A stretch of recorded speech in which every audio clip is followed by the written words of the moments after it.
এই ডাক্তার মানে চিন্তা করা যায় সে কত বড় ডাক্তার হয়েছে যে সে ভুল করে মানে চিকিৎসা করে।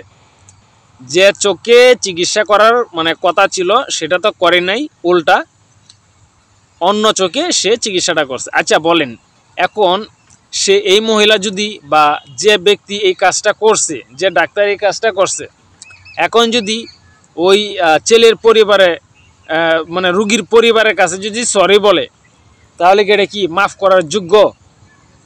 আমরা যে বলি সবসময় একটা ভুল করলে বা ছোটোখাটো বা যে কোনো একটা ভুল করলে আমরা কি করি, সরি বলি।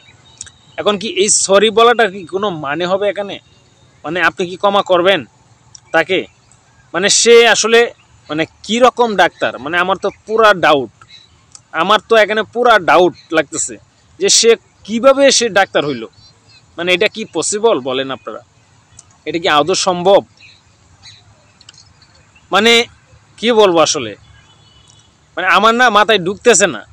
সে একজন যদি ডাক্তার হয়ে থাকে, প্রকৃতপক্ষে একজন এক্সপার্ট মানে ডক্টর হয়ে থাকে, তাহলে এই ভুলটা কি সে করতে পারতো? এটা আপনাদের কাছে আমার এই প্রশ্নটা আপনাদের কাছে আমার, যে সে এটা কি ভুল করে করছে নাকি ইচ্ছাকৃতভাবে করছে? এটা আপনারা একটু কমেন্টস করে জানাবেন। ধন্যবাদ।